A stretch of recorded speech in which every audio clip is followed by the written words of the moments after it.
मेरा पति घर पर एक जवान नौकर ले आया जो कि दिखने में बेहद हसीन था और मेरा दिल पहली ही नज़र में उस पर आ गया था। वो जब भी नहाने के लिए जाता तो मैं उसे छुप छुप कर देखा करती। उसे देखकर मेरा दिल बेकाबू हो जाता। मेरे मन में गुदगुदी होने लगती। दिल करता उसे सीने से लगाकर सारी हदें पार कर दूं। आखिर मैं भी क्या करती, वो था ही इतना हसीन कि मेरी नज़र उससे हटती ही नहीं थी। ऊपर से कम उम्र भी था। एक रात मेरा पति घर पर नहीं था। मैं मौका देखकर नौकर के कमरे में चली गई। जैसे ही नौकर के बिस्तर में सोने लगी तो नौकर ने मेरी ऐसी हालत की कि मेरी जान निकल गई। वो नौजवान बहुत ही खूबसूरत था जिसे मेरा पति कुछ देर पहले ही घर लेकर आया था। जैसे ही मेरे पति ने डोरबेल बजाई, मैंने दरवाज़ा खोला तो अपने पति के साथ खड़े उस नौजवान को देखकर तो मैं अपनी आंखें झपकना ही भूल गई थी। वो नौजवान हुस्न का शहजादा था, खूबसूरती से भरपूर था। उसका गठीला बदन, तीखे नैन नक्श, मैं तो ये तक भूल गई थी कि उसके बराबर में मेरा बेहुदा बदसूरत पति भी खड़ा है। मेरे पति ने मुझे बाजू से हिलाया तो मैं चौंक गई। कहने लगा, क्या हुआ, चलो पीछे हटो, रेहान को अंदर आने दो। वो नौजवान सिर्फ 19 या 20 साल का था। मैं फौरन से पीछे हट गई। मेरा पति उसे अंदर ले आया। मैं हैरान थी कि मेरे पति इसे क्यों अपने साथ लेकर आए थे। मुझे बिना दुपट्टे के देखकर बड़ी तेज नज़रों से मेरे पति ने मुझे देखा था। मैं घर पर अकेली रहती थी और मेरे घर पर मेरे पति के अलावा कोई नहीं था, इसलिए मैं दुपट्टा नहीं ओढ़ती थी। लेकिन जब उसकी नज़रों ने मुझे एहसास दिलाया कि आज उसके साथ एक नौजवान लड़का भी है, तो मैंने फौरन से कुर्सी पर रखा हुआ दुपट्टा खुद पर ओढ़ लिया। उस नौजवान ने एक नज़र भी उठाकर मेरी तरफ नहीं देखा था। जब से आया था नज़र झुकाए हुए खड़ा था। मैंने अपने पति से पूछा कि ये कौन है। वो कहने लगा, ये बेसहारा नौजवान है, लेकिन है बड़ा शरीफ, इसलिए मैंने इसे घर में नौकरी के लिए रखा है। ये घर के छोटे मोटे काम तुम्हारे साथ करवा दिया करेगा। हालांकि ये बात सुनकर मुझे बुरा लगना चाहिए था कि एक नौजवान को मेरा पति घर ले आया था, वो भी घर के काम काज करवाने के लिए, लेकिन मुझे बुरा नहीं लगा। अंदर ही अंदर न जाने क्यों मैं अपने पति के इस फैसले से बड़ी खुश थी। मैंने कहा, ये तो आपने बहुत अच्छा किया, क्योंकि मुझे घर के काम करने में बहुत मुश्किल पेश आ रही थी और फिर जब बाजार से सामान लाना होता था तो मैं तो थक जाती थी। वो कहने लगे, इसलिए ही तो रखा है ताकि तुम्हें बाजार न जाना पड़े। तुम बाहर के सारे काम इससे करवा सकती हो और घर के भी छोटे मोटे काम भी ये कर दिया करेगा। हमारा घर बहुत बड़ा तो नहीं था कि नौकरों के लिए कोई क्वार्टर होता, इसलिए मेरे पति ने घर का स्टोर रूम उस लड़के के लिए खाली करवा दिया। मेरे पति ने वहीं पर एक चारपाई रखी और एक पंखा भी लगा दिया। फिर मेरे पति ने एक प्लेट में खाना डाला, वो भी उस स्टोर रूम में दे दिया। मुझसे कहने लगे कि जब कोई काम ना हो तो इसे घर में ज़्यादा घूमने फिरने मत देना, इसे कहना कि स्टोर रूम में ही रहा करे। मैंने कहा, ठीक है। न जाने क्यों मेरे अंदर एक अजीब सी कैफियत ने जन्म ले लिया था। मुझे पूरी रात सुकून से नींद नहीं आई थी। आंखें बंद करती तो उस नौजवान का चेहरा मेरी आंखों के सामने आने लगता। न जाने क्यों, लेकिन मेरा दिल ये चाह रहा था कि जल्दी से सुबह हो जाए और मेरा पति अपने काम पर चला जाए। मैं इस नौकर को जी भर के देखूं, जिसकी एक झलक ने मुझे दीवाना करके रख दिया था। इतना नूर तो मैंने आज तक किसी लड़के के चेहरे पर नहीं देखा था जितना इस नौजवान के चेहरे पर था। बस मुझे हैरत ये थी कि कैसा अजीब शख्स था। इसने एक बार भी मेरी तरफ आंख उठाकर नहीं देखा था। अगले दिन सुबह मैं जल्दी उठ गई थी। मैं किचन में नाश्ता बना रही थी कि जब मेरे पति ने स्टोर रूम के दरवाजे पर दस्तक दी। वो नौजवान बाहर आ गया। मेरे पति ने कहा कि घर का सामान ले आओ और अपनी मालकिन के साथ ज़रूरी काम करवा लो, फिर मैं तुम्हें दुकान पर लेकर जाऊंगा। ये सुनना था कि मैं तो आग बगौला हो गई। मेरा पति उसे दुकान पर क्यों ले जाना चाहता था? वो तो उसे घर के लिए लाया था। मैंने ऑमलेट रखा और गैस बंद करके बाहर आ गई। मैंने कहा कि आप इसे कहाँ ले जा रहे हो? ये तो आपने घर के काम काज के लिए रखा है ना? मेरी बात सुनकर मेरा पति पहले तो मुझे घूर कर देखने लगा, फिर कहने लगा कि पूरा दिन यहाँ पर ये क्या करेगा, अभी 1 घंटा है, तुमने जो काम करवाना है वो तुम करवा लो, मैं उसे अपने साथ दुकान पर ले जाऊंगा और फिर रात को ये मेरे साथ आया करेगा और रात को भी तुम्हारे साथ जो काम होगा वो करवा दिया करेगा। ये सुनकर मैं उदास हो गई थी। मेरे तो सारे अरमानों पर पानी पड़ गया था। मैंने नाश्ता बेदिली से बनाया। वो नौजवान किचन में आ गया, कहने लगा, दीदी कोई काम हो तो बता दीजिए। मैंने पलट कर उसकी तरफ देखा। वो अभी नज़र झुकाए हुए बात कर रहा था। उसके दीदी कहने पर तो मेरे तन बदन में आग लग गई थी। ठीक है कि मैं उससे कुछ साल बड़ी थी, लेकिन दीदी दीदी तो बिल्कुल नहीं कहने दूंगी। मैंने कहा, देखो रेहान, मेरा नाम रोजी है, मुझे रोजी कहा करो। मैं इतनी बड़ी नहीं हूँ कि तुम मुझे दीदी बोलो। मैंने बड़े गुस्से में उसे ये कहा था। फिर मैंने गुस्से से बर्तन सिंक में रखे और उससे कहा कि बर्तन धोकर और किचन साफ करके फिर दुकान पर जाना। ये कहकर मैं बाहर आ गई। मेरा पति तैयार हो रहा था। तैयार होकर जब तक वो नाश्ता करके निपटा तो वो नौजवान भी किचन की सफाई कर चुका था, बाजार के सामान भी ले आया था। कुछ ही देर में मेरा पति उसे अपने साथ दुकान पर ले गया। न जाने क्यों आज का दिन बड़ी मुश्किल से मैंने काटा था। ऐसा लग रहा था कि जैसे वक्त ठहर सा गया हो। मैं बार बार घड़ी की सुइयां देखती रहती। हालांकि रोजाना मेरा वक्त यूं ही गुजर जाता था, लेकिन घर के कामों में मुझे फुर्सत नहीं मिलती थी। दिन बहुत जल्दी गुजरा गुजरा हुआ महसूस होता था, लेकिन आज तो ऐसे था जैसे वक्त कटने का नाम ही नहीं ले रहा हो। मैं अपनी बेचैनी से बहुत ज्यादा परेशान थी। बार बार मुझे उस नौजवान का ही ख्याल आ रहा था। जैसे ही रात को मेरे पति के आने का वक्त हुआ, मैं जल्दी से कमरे में गई। मैंने एक अच्छा सा लिबास पहना, फिर मेकअप किया और अपने बाल भी खुला छोड़ दिए। हालांकि मेरी शादी को 5 साल हो चुके थे और मैं अपने पति के लिए कभी यूं तैयार नहीं हुई थी। शादी के शुरू दिनों में ही 1 महीने तक मैंने खुद को सजाया संवारा था, लेकिन उसके बाद मैं घर के कामों में उलझ कर रह गई थी। लेकिन न जाने क्यों आज मेरा दिल चाहा कि अपने आप को सजाऊं संवारूं। मेरी गिनती खूबसूरत औरतों में होती थी। मेरी उम्र 27 साल के लगभग थी, लेकिन मैं बेहद खूबसूरत थी। देखने वाले मुझे शादीशुदा भी नहीं समझते थे। जब मैं अपने पति के साथ कहीं जाती तो सभी मुझे हैरत भरी नजरों से देखते थे, क्योंकि मेरा पति देखने में जरा भी खूबसूरत नहीं था। दिखने में काला कलूटा, ऊपर से उसका पेट निकला हुआ था, कद भी छोटा था और नैन नक्श भी कुछ खास नहीं थे। और मैं एक हसीन औरत थी, इसलिए अपने नौकर के हुस्न को देखकर मेरी दबी ख्वाहिशें मेरे अंदर लावे की तरह भड़क उठी थीं। जैसे ही रात को मेरा पति घर पर दाखिल हुआ, मुझे देखकर वो हैरान हुआ था, लेकिन मेरी नजरें तो उस नौजवान पर ही टिकी हुई थीं। पूरा दिन मैं न जाने कैसे काटी थी, लेकिन वो बड़ा अजीब शख्स था। एक नजर भरकर भी उसने मुझे नहीं देखा और ये बात मुझे अंदर से और भी ज्यादा उलझा रही थी। बल्कि मेरा पति मुझे देखकर बड़ा खुश हुआ था। खाना खाने के बाद कहने लगा कि आओ रोजी, आज तुम्हें लॉन्ग ड्राइव पर लेकर जाता हूँ, तुम बहुत अच्छी लग रही हो। लेकिन मैं उसके लिए सजी ही कब थी, जिसके लिए मैंने ये सब तैयारी की थी उसने तो एक आंख भरकर भी नहीं देखा था। मैं चाहती थी वो मुझे देखे और देखकर अपने होश खो दे, क्योंकि मैं भी उससे कम नहीं थी, लेकिन वो तो सीधा स्टोर रूम में चला गया। मैंने अपने पति से कहा कि मेरे सर में दर्द है, मुझे कहीं नहीं जाना। ये कहकर मैं अपने कमरे में चली गई। बड़े ही बेदिली से मैंने चूड़ियां उतारकर सामने ड्रेसिंग टेबल पर रख दी, अपनी ज्वेलरी उतारी, बालों का जूड़ा बनाकर बालों को क्लेचर लगा दिया और कपड़े भी बदल लिए। गुस्से में आकर मैंने अपना मुंह भी धो लिया, सारे मेकअप को साफ किया। किस तरह से इस नौजवान को अपने पास खींचूं, मेरे दिमाग में बस एक ही तरकीब आई थी। अपने पति के उठने से पहले मैं छत पर चली गई, धुले हुए कपड़े उतारे और कपड़े उतारते हुए मैंने जानबूझकर अपना पाँव मोड़ लिया और मैं अपना बैलेंस ना बना पाई और धड़ाम से सीढ़ियों से गिर गई। मेरे पैर पर अच्छी खासी मोच आ गई थी, घुटना भी सूज गया था।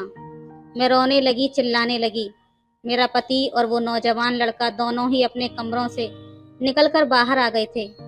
मुझे मेरे पति ने जब छत की सीढ़ियों के नीचे देखा तो कहने लगे, क्या हुआ रोजी? मैंने कहा कि मेरा पाँव टूट गया है। जब वो मुझे खड़ा करने लगे तो मेरी चीखें निकलने लगीं। मैं सचमुच में अपने पैर की हड्डी तोड़ चुकी थी। मेरा पति मुझे सहारा देते हुए गाड़ी में बैठाकर हॉस्पिटल ले गया। डॉक्टर ने बताया कि मेरे पाँव की हड्डी टूट चुकी है। मेरे प्लास्टर बांध दिया गया था और मैं बेड पर आकर लेट गई थी। मेरा पति बेहद परेशान था। कहने लगा कि अब मैं काम पर कैसे जाऊं? ऐसा करता हूं कि इस लड़के को भेज देता हूं। फिर कहने लगा कि इसे तो अभी दुकान पर गए हुए कितने दिन हुए हैं, इसे तो दुकानदारी का पता भी नहीं है। मैंने कहा कि आप अपनी दुकान पर जाओ, इस लड़के को यहाँ छोड़ जाओ। अगर मुझे किसी चीज़ की ज़रूरत होगी तो मैं इसे कह दूंगी। मेरा पति भी मेरी बात मान गया। वो काम पर चला गया। अब मैं बेहद खुश थी। हालांकि मेरे पाँव से दर्द की टीसें उठ रही थीं। मेरा घुटना पूरा सूज गया था। मैं तो हिलने से भी कासिर थी, लेकिन मेरा दिल बड़ा ही बेफिक्र था। पति के जाते ही मैं उस नौजवान को पुकारने लगी और साथ ही अपना दुपट्टा उतारकर सामने सोफे पर फेंक दिया। जैसे ही वो मेरे कमरे में दाखिल हुआ, नजरें झुकाए कहने लगा, जी कहिए। मैं चाहती थी कि वो मेरे हुस्न को देखे और वो भी मेरी तरह मेरा आशिक बन जाए। मैंने उसे कहा कि इधर आओ। वो मेरे पास आ गया। कहने लगा, क्या चाहिए आपको? वैसे मैंने खाना बना दिया है। वो क्या है ना, मुझे खाना पकाना आता है और किचन के साथ साथ मैंने घर की सफाई भी कर दी है। मैंने उससे कहा कि इधर बैठो। ये सुनकर उसकी नज़रें मुझ पर पड़ी थीं, लेकिन उसने फौरन ही अपनी नज़र फेर ली और 3-4 कदम पीछे हट गया। कहने लगा, अगर आपको किसी चीज़ की ज़रूरत है तो मुझे बता दें। ये सुनकर मुझे उस पर बहुत गुस्सा आने लगा। मैंने कहा, मेरे पैर में बहुत ज़्यादा दर्द है और मुझे कमरे में घबराहट हो रही है। मुझे बाहर हॉल में बैठना है। मुझे सहारा देकर बाहर बैठा दो। मैं चाहती थी कि वो मेरे करीब आए। ये सुनकर वो हैरत का शिकार हुआ था। वो कहने लगा कि मैं ऐसा नहीं कर सकता। रात को साहब जी आएंगे तो वो आपको बाहर बैठा देंगे। ये कहकर वो कमरे से बाहर निकल गया। मुझे उस पर जी भर के गुस्सा आने लगा था। वो समझता क्या था खुद को? जितना मैं उसके पास जाने के बहाने ढूंढती, उतना ही वो मुझसे कतराता हुआ देखता। लेकिन एक बार मुझे मौका मिल ही गया। जैसे ही मेरा पति काम के लिए घर से बाहर निकला, मैं जानबूझकर चिल्लाने लगी, जैसे कि गिर गई हूँ। मैं बेड का सहारा लेकर जमीन पर बैठ गई। बैसाखी भी एक तरफ फेंक दी, जैसे लगा हो कि मैं बेड से नीचे गिर गई हूँ। रेहान जैसे ही कमरे में दाखिल हुआ, मैं चिल्लाने लगी, रोने धोने का ड्रामा करने लगी। वो मेरे पास आ गया। मजबूरन उसे मुझे सहारा देना पड़ा। जैसे ही उसने मेरे बाजू अपने कंधे पर रखा और मेरी कमर पर हाथ रखकर मुझे उठाने की कोशिश करने लगा, मैंने फौरन से अपना सारा वजन उसी के ऊपर छोड़ दिया और ऐसे नाटक किया जैसे मैं गिरने वाली हूँ। मैंने उसे अच्छी तरह से अपनी बाहों में जकड़ लिया था। वो थोड़ा घबरा सा गया था। उसकी इस हरकत पर मेरा दिल खूब जलने लगा, लेकिन मैं बेहद खुश थी। मैं तो यही चाहती थी। उसने मुझे बेड पर बैठा दिया। फिर तो मैंने ये सिलसिला ही पकड़ लिया था। मैं बार बार उसे पुकारती, वो बेचारा मजबूरन मुझे सहारा देता।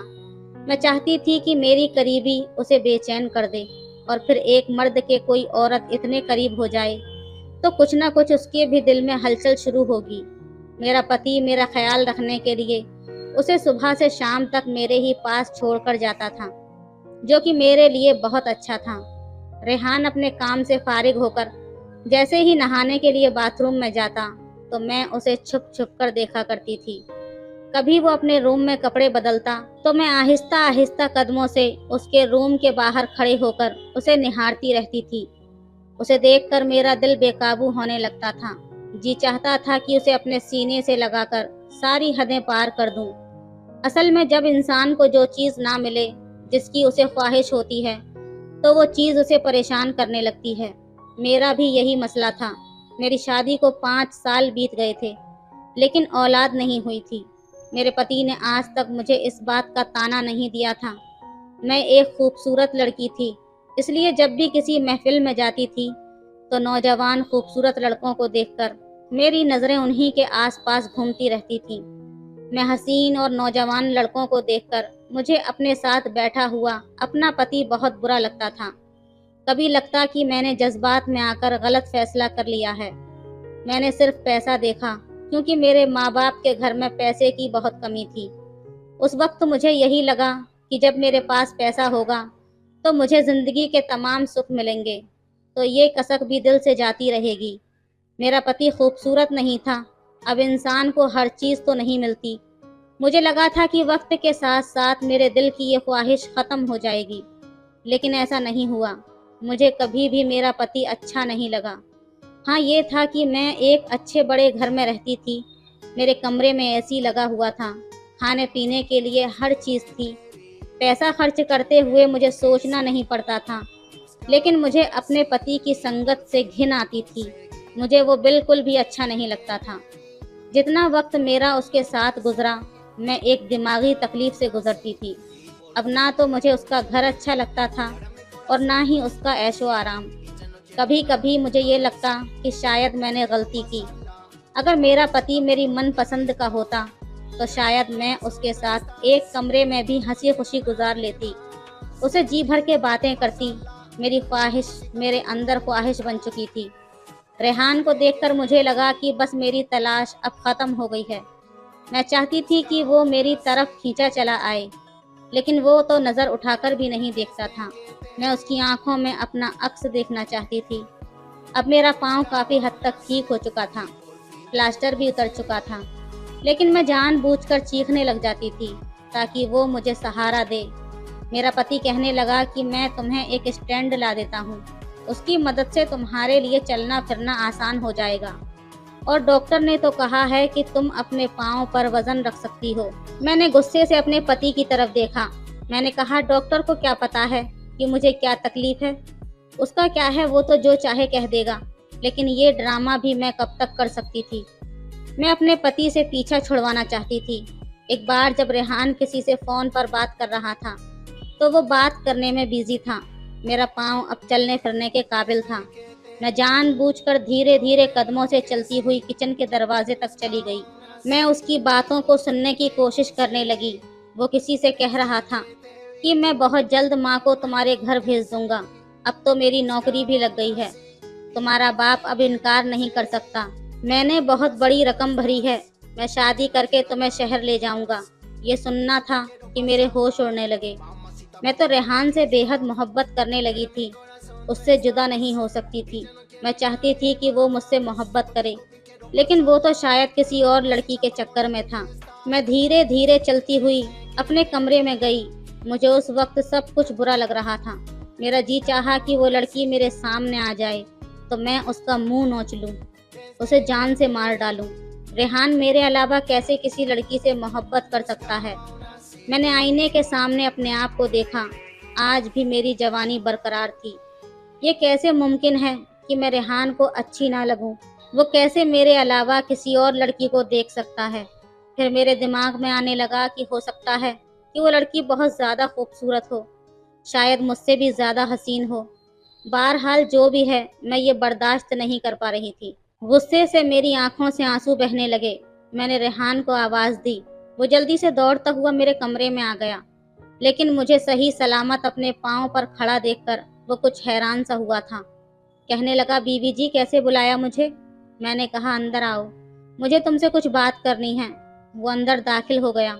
मैंने उसे कहा कि मैं तुमसे बेहद मोहब्बत करती हूँ। ये सुनकर तो वो हैरान रह गया। पहली बार उसने मेरी तरफ देखा था, लेकिन वो भी नफरत से। कहने लगा, शर्म नहीं आती मुझे इस तरह की बातें करते हुए? मैंने कहा, तुम हो ही इतने हसीन, इसमें मेरा क्या कसूर? फिर मैंने अपनी अलमारी से लाकर उसको बहुत सारे पैसे निकाल कर दिए। ये देखकर भी वो हैरान था। मैंने कहा, मैं तुम्हें नोटों से भर दूंगी अगर तुम मेरी ख्वाहिश को पूरा करोगे तो। मेरी बात अभी यहीं तक पहुंची थी कि उसने जोरदार थप्पड़ मेरे मुंह पर मार दिया। कहने लगा, इससे आगे एक लफ्ज़ और कहा तो मैं मालिक को बता दूंगा कि आपकी कितनी गंदी सोच है। मैं तो हमेशा आपको अपनी बड़ी बहन की तरह समझता था। आपको शर्म नहीं आती मेरे बारे में ऐसे सोचते हुए? मुझे उसके थप्पड़ से इतनी तकलीफ नहीं हुई थी जितना कि उसके बहन कहने से हुई थी। मैंने कहा, नहीं हूँ मैं तुम्हारी बहन, मैं तुमसे मोहब्बत करती हूँ, तुम्हारी मोहब्बत में दीवानी हो चुकी हूँ। मुझे हर कीमत पर तुम्हें पाना है, और जिस लड़की से तुम शादी की बात कर रहे थे, मैं तुम्हें वो भी नहीं करने दूंगी। और अगर तुमने कोशिश की कि तुम मेरे पति को मेरे बारे में कुछ भी बताओ, तो तुम सोच भी नहीं सकते कि मैं तुम्हारे साथ क्या क्या कर सकती हूँ। मैं तो जुनूनी सी हो चुकी थी, दीवानों की तरह चिल्लाकर उससे कह रही थी। ये सुनकर वो फौरन से कमरे से बाहर निकल गया। अगले दिन जो कुछ उसने कहा, मैं तो होश खो बैठी थी। वो मेरे पति से कहने लगा कि मैं आपकी नौकरी नहीं कर सकता। मेरे पति ने कहा कि क्यों नहीं कर सकते? क्या तुम भूल रहे हो कि तुमने मेरे साथ 1 साल का कॉन्ट्रैक्ट किया है? मेरा पति कहने लगा, उस दिन तुम रो रहे थे, हाथ जोड़ रहे थे कि मैं तुम्हें नौकरी दे दूं, और अभी तुम्हें नौकरी करते हुए 2 महीने नहीं गुजरे। वो कहने लगा कि मैं आपको वजह नहीं बता सकता। मेरे पति ने उसे कहा कि ठीक है, जो पैसे मैंने तुम्हें एडवांस दिए थे, मुझे वो वापस कर दो। पूरे 2 लाख की रकम मैं तुम्हें यूं ही नहीं दे सकता कि तुम 2 महीने में खुद नौकरी छोड़कर चले जाओ।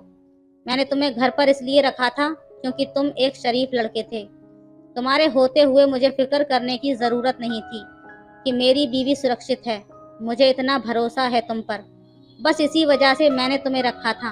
और वैसे भी मैं कल शहर से बाहर जा रहा हूँ, 2 दिन बाद वापस लौटूंगा, इसलिए 2 दिन तक मैं तुम्हें कोई छुट्टी नहीं दे सकता। वापस आकर तुम चले जाना और मेरी रकम मुझे वापस लौटा देना। मेरा पति 2 दिन के लिए कहीं जा रहा था। ये सुनकर तो मैं बेहद खुश हो गई थी। उन 2 दिनों में तो मैं रेहान से अपनी हर ख्वाहिश पूरी करवा सकती थी। रेहान ये सुनकर बहुत परेशान हुआ था। अगले ही दिन मैंने अपने पति का बैग तैयार कर दिया। वो कहने लगा, इसका जरा ध्यान रखना, कहीं भागने की कोशिश ना करे। पूरे 2 लाख के एडवांस ले चुका है। इसे सख्त जरूरत थी, इसका चाचा इसकी कजिन की शादी किसी और से करा देता। 2 लाख रुपये देकर ही इसने अपना रिश्ता वहां पक्का किया है। मुझे अब समझ आया था कि क्यों यहाँ पर काम कर रहा था। मेरा पति चला गया, रेहान भी दुकान पर चला गया। वो रात को लौटा तो उस वक्त मैं अपनी छोटी सी नाइटी पहनकर उसके सामने खड़ी थी। मुझे देखकर उसने अपनी नजरें बदल ली। मैं खूब तैयार हुई थी। वो सीधा स्टोर रूम में चला गया और अंदर से दरवाजा लॉक कर दिया। ये देखकर मुझे उस पर बहुत गुस्सा आने लगा। मैंने कहा, दरवाजा खोलो। वो कहने लगा, आप यहाँ से जा सकती हैं, मैं दरवाजा नहीं खोलूंगा। बाहर खड़ी होकर काफी देर तक उसका दरवाजा बजाती रही, लेकिन उसने दरवाजा नहीं खोला। मैं थककर अपने कमरे में आ गई। मुझे उस पर बहुत ज्यादा गुस्सा आ रहा था। रात के 2 बजे मेरे दिमाग में ख्याल आया कि स्टोर रूम की चाबी तो मेरे ही पास है। मैंने दराज से स्टोर रूम की चाबी निकाली और बहुत आहिस्ता से स्टोर रूम खोला। सामने चरपाई पर रेहान मुंह पर चादर लपेटे हुए सो रहा था। मैंने धीरे से स्टोर रूम का दरवाजा बंद कर दिया और उसकी चरपाई पर जाकर लेट गई। कमरे में बिल्कुल अंधेरा था। जैसे ही मैं उसके गले लगी, अचानक मेरे कानों ने जो आवाज़ सुनी, वो मेरे होश उड़ाने के लिए काफ़ी था। वो तो मेरे पति की आवाज़ थी। मैं उठकर बैठ गई। एक टॉर्च की लाइट थी जो मेरे मुंह पर पड़ी थी। उसकी रोशनी से मैं चरपाई पर लेटे उस शख्स को भी देख सकती थी। वो मेरा पति ही था। ये देखकर मेरे होश उड़ गए। वो कहने लगा, तुम्हारी हर बात मुझे रेहान बता चुका था और मैंने झूठ बोला था कि मैं दूसरे शहर जा रहा हूँ। मैं तुम्हारी असलियत देखना चाहता था। मैं फौरन से रोने लगी।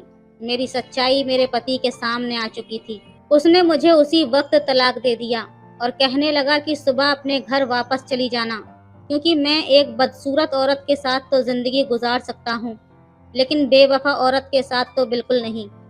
एक मर्द पूरा दिन मेहनत करके बीवी की तमाम ख्वाहिशें पूरी करता है कि उसे अपनी बीवी से प्यार मिले, वफादारी मिले, वरना पैसे देकर तो कोई भी गलत औरत बिस्तर पर लेटने को तैयार हो जाती है। पल भर में मैं अपना सब कुछ खो चुकी थी। काश कि मैंने अपनी नज़रों की हिफाजत की होती, जैसे कि एक मर्द होते हुए भी मेरे नौकर ने की थी।